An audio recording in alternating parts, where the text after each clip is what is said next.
আল্লাহর সিফাত উলামারা বিস্তারিতভাবে খুলে খুলে বোঝাবার জন্য দুই ভাগে বিভক্ত করেছেন। কয় ভাগে? দুই ভাগে। নাম্বার 1 সিফাতে মুহকামাত, নাম্বার 2 সিফাতে মুতাশাবিহাত। নাম্বার 1 সিফাতে মুহকামাত, নাম্বার 2 সিফাতে মুতাশাবিহাত। সিফাতে মুহকামাত কাকে বলে? সিফাতে মুহকামাত বলা হয় মহান আল্লাহ তাআলা ওই সমস্ত সিফাতকে, ওই সমস্ত গুণাগুণকে যার অর্থ প্রকাশ্য, যার অর্থ সুস্পষ্ট, যার অর্থ দ্ব্যর্থহীন, যার অর্থ এমন পাকাপোক্ত, যার মানে মর্ম নির্ণয়ে কোন রূপ সন্দিহানের সম্মুখীন হতে হয় না। আল্লাহর সিফাত এমন কিছু রয়েছে যেগুলোর অর্থ একবারে স্পষ্ট, একদম প্রকাশ্য, এমন স্পষ্ট, এমন স্পষ্ট যেখানে শুধু একটাই অর্থ হয়, দ্বিতীয় আর কোনো অর্থের অবকাশই নেই। এমন পাকাপোক্ত যে তার অর্থ কি, তার মর্ম কি, এটা নির্ধারণ করতে, নির্ণয় করতে কোনো সন্দেহ করা লাগে না, কোনো কিছুর সন্দেহ করা লাগে না।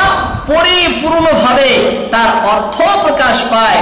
আর সিফাতে মুতাশাবিহাত বলা হয় আল্লাহর ওই সমস্ত সিফাতকে, যে সমস্ত সিফাতের অর্থ স্পষ্ট না, অস্পষ্ট, যে সমস্ত অর্থ প্রকাশ্য না, অপ্রকাশ্য, যে সমস্ত অর্থ ব্যর্থহীন না, তার ভিতরে অনেক অর্থের অবকাশ রয়েছে, অনেক অর্থের অবকাশ রয়েছে।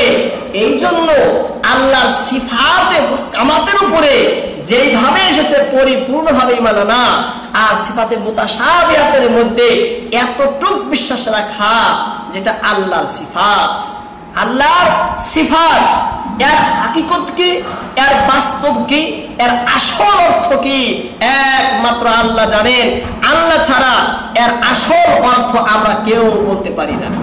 আল্লাহ ছাড়া এর আসল অর্থ আমাদের জানা নেই। একমাত্র মূল অর্থ কেন জানেন? আল্লাহ পাকই জানেন। সিফাতে মুহকামাত, সিফাতে মুতাশাবিহাত, সিফাতের মুতাশাবিহ সম্পর্কে ধারণা রাখতে আমাদের সমাজে, আমাদের মুসলিম জগতে বাড়াবাড়ি দেখা যায়। যখন এর অর্থই অস্পষ্ট, এর অর্থই ব্যর্থহীন না, এর অর্থটাই অপ্রকাশ্য, তখন সেখানে আমি কেন সেখানে অর্থ করতে যাই?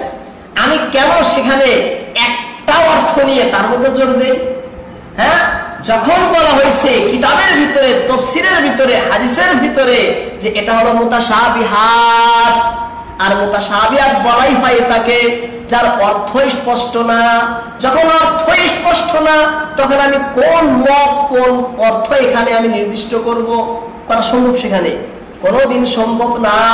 সেই জন্য ওই সমস্ত জায়গায় সাহাবা থেকে নিয়ে আমাদের উলামা পর্যন্ত, সাহাবারা, তাদের ছাত্র, তাদের ছাত্র, তাদের ছাত্র, এইভাবে যত আহলে সুন্নাত ওয়াল জামাত রয়েছেন, তারা ওই সমস্ত সিফাতের মধ্যে তারা একটাই কথা বলেন যে আল্লাহ যেভাবে বলেছেন সেইভাবে, এর অর্থ আমরা জানি না, এটা আল্লাহর সিফত, এতটুকুই আমরা বিশ্বাস করি। আল্লাহর সিফত এতটুকুই আমরা বিশ্বাস করি। সুম্মাস্তাওয়া আলাল আরশ, আল্লাহ আসমানের ভিতরে মুস্তাবি। এবার মুস্তাবি শব্দের অর্থ কি? মুফাসসিরিন লেখেন এই আয়াতটা হলো মুতাশাবিহাত। আয়াতটা মুতাশাবিহাত। ইস্তিওয়া হলো আল্লাহর একটি সিফাত, আর এই সিফাত হলো মুহকামাত নয় মুতাশাবিহাত। এর অর্থ, এর সঠিক ব্যাখ্যা, এর বাস্তব একমাত্র আল্লাহ জানেন। আল্লাহ ছাড়া জগতের কেউ এর সঠিক অর্থ বলতে পারে না। সেই জন্য আহলে সুন্নাত ওয়াল জামাতের আকীদা হলো আল্লাহ বলছেন তিনি আসমানের মধ্যে মুস্তাবি। কিভাবে আছেন, কেমন আছেন তিনি ভালো করে জানেন। এর সঠিক অর্থ একমাত্র আল্লাহ জানে, আমরা জানি না। এক অর্থ আল্লাহ বলছেন কোরআনের ভিতরে ইয়াদুল্লাহি ফাওকা আইদিহিম, আল্লাহর ইয়াদুন রয়েছে। ইয়াদ শব্দের শাব্দিক অর্থ তো হাত, কিন্তু এখানে আল্লাহর ক্ষেত্রে হাত তো হবে না, আল্লাহর ক্ষেত্রে হাত হবে না। ইয়াদুন শব্দ আল্লাহর একটি সিফাত, আল্লাহর একটি বৈশিষ্ট্য। এটি আল্লাহর একটি গুণ, এটি সিফাতে মুতাশাবিহাতের মধ্য থেকে এর বাস্তব, এর হকিকত একমাত্র আল্লাহ জানেন, আল্লাহ ছাড়া কেউ জানে না। আল্লাহর ইয়াদ আছে, ইয়াদ মানে কি, ইয়াদ এর মর্ম কি, এর অর্থ ভালো করে আল্লাহ জানেন। আমরা এতটুকুই বিশ্বাস করব আল্লাহর ইয়াদ আছে। ইয়াদ কি আল্লাহ জানেন, ইয়াদ কি আল্লাহ জানেন। এইভাবে আল্লাহ বলছেন আল্লাহর ওয়াজহুন রয়েছে। ওয়াজহুন শব্দের অর্থ হলো মুখমণ্ডল। ওয়াজহুন মানে মুখমণ্ডল শাব্দিক অর্থ, কিন্তু ওয়াজহুন মানে কি আল্লাহর ক্ষেত্রে আমরা কেউ জানি না, আল্লাহ ভালো জানেন। এই ওয়াজহুন হলো সিফাতে মুতাশাবিহাতের মধ্য থেকে। এইভাবে আল্লাহর এমন সিফাত যার দ্বারায় ব্রেনের ভিতরে নেগেটিভ ইঙ্গিত আসে যে আল্লাহর হাত পা শরীর রয়েছে, এই সমস্ত সিফাত হলো মুতাশাবিহাতের অন্তর্ভুক্ত। এর সঠিক ব্যাখ্যা একমাত্র আল্লাহ জানেন, আল্লাহ ছাড়া কেউ জানে না, আল্লাহ ছাড়া কেউ জানে না। এই সিফাতে মুতাশাবিহ সম্পর্কে চমন্তমারা মসজিদে পুরো 100 বয়ান করেছিলাম। আপনারা কোথায় ছিলেন, যারা যারা ছিলেন সেখানে? হ্যাঁ, সিফাতে মুতাশাবিহাত কেন এর অর্থ করা যায় না কি বিস্তারিত ভাবে আমি তুলে ধরেছি। যদি সময় হয় আমি আপনাদের এখানে তুলে ধরবো ইনশাআল্লাহ। সিফাত দুই প্রকার, সিফাতে মুতাশাবিহাত, সিফাতে মুহকামাত। সিফাতে মুহকামাত হলো যে পরিপূর্ণ অর্থটা স্পষ্ট বোঝা যায়। এর ভিতরে আবার দুই ভাগ করা হয়েছে। কয় ভাগ? দুই ভাগ। নাম্বার 1 সিফাতে জাতিয়া, নাম্বার 2 সিফাতে ফি'লিয়া। সিফাতে জাতিয়া সত্তাগত সিফাত, সিফাতে ফি'লিয়া কর্মগত সিফাত। সত্তাগত সিফাত মানে এমন সিফাত যে সিফাত শুধুমাত্র আল্লাহর মধ্যেই পাওয়া যায়, যার বিপরীত দিক থেকে আল্লাহ পরিপূর্ণ পবিত্র। সিফাতে জাতিয়া বা সত্তাগত সিফাত আল্লাহর ওই সমস্ত সিফাতকে বলে যে সিফাত শুধুমাত্র আল্লাহর মধ্যেই পাওয়া যায়, আর তার বিপরীত দিকে আল্লাহ পরিপূর্ণ মুক্ত। বিপরীত দিকটা আল্লাহর মধ্যে নেই, বিপরীত দিকটা আল্লাহর মধ্যে নেই। আর সিফাতে ফি'লিয়া বা কর্মগত সিফাত যে উভয় দিকটাই আল্লাহর সিফত, উভয় দিকটাই আল্লাহর সিফত, বিপরীত দিকটাও আল্লাহর সিফত। এটা হলো সিফাতে ফি'লিয়া। সিফাতে জাতিয়া হলো 7 প্রকার। কয় প্রকার? 7। অর্থাৎ 7টা সিফাত আল্লাহর জাতি সিফাত, নিজস্ব সিফাত। এই সিফাত কোন সৃষ্টির নেই, এই সিফাত কোন সৃষ্টির নেই।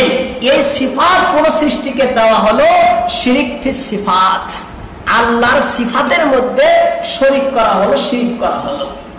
এই সিফাতের যেটা বিপরীত দিক আছে সেই বিপরীত দিক থেকেও আল্লাহ পরিপূর্ণ মুক্ত।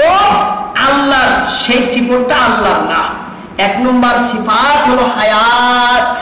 1 নম্বর সিফাত হায়াত, যার অর্থ হলো চিরঞ্জীবতা।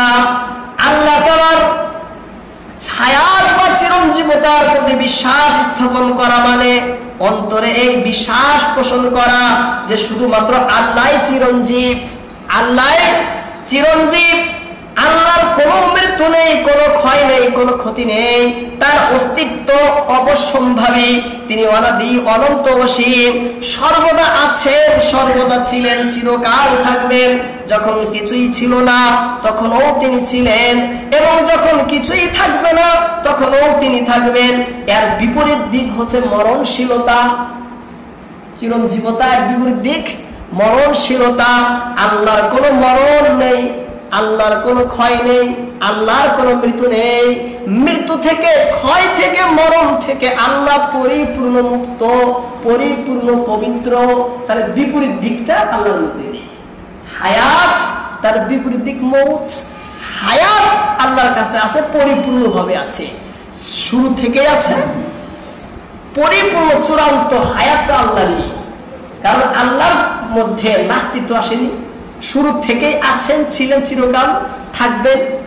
আর মৌত নেই আল্লাহর মধ্যে। আছে কি? মৌত নেই। আল্লাহ তাআলা পবিত্র কোরআনের ভিতরে বলেন কুল্লু শাইইন হালিকুন ইল্লা ওয়াজহা লাহুল হুকমু ওয়া ইলাইহি তুরজাউন। আল্লাহ তাআলার সত্তা ছাড়া সবকিছুই ধ্বংসশীল। হুকুম ও সিদ্ধান্ত একমাত্র আল্লাহর, তার কাছেই তোমাদেরকে ফিরিয়ে নেওয়া হবে। আল্লাহ ছাড়া সবকিছু ধ্বংসশীল, একমাত্র ধ্বংসকার নেই, আল্লাহর নেই। যার ধ্বংস নেই সেই তো চিরঞ্জীব, যার ক্ষয় নেই সেই তো চিরকাল থাকে। এই হায়াত আল্লাহর একটি সত্তাগত জাতি সিফাত, এই সিফাত কোন আর সৃষ্টির মধ্যে নেই। এই সিফাতটা কোন সৃষ্টির ভিতরে নেই। কেউ যদি এই সিফাত অন্য কোন সৃষ্টিকে দেয় তাহলে সে পরিপূর্ণ মুশরিক হয়ে যাবে। আল্লাহর জাত সিফাতের মধ্যে সে শরীক করলো, আল্লাহর সিফাত এবং আল্লাহর হায়াতের সিফাতের মধ্যে অন্যকে অংশীদার করলো, মহাশিরিক। এটা শিরিক থেকে বাঁচার সকলের কর্তব্য। আজানটা হয়ে যাবে।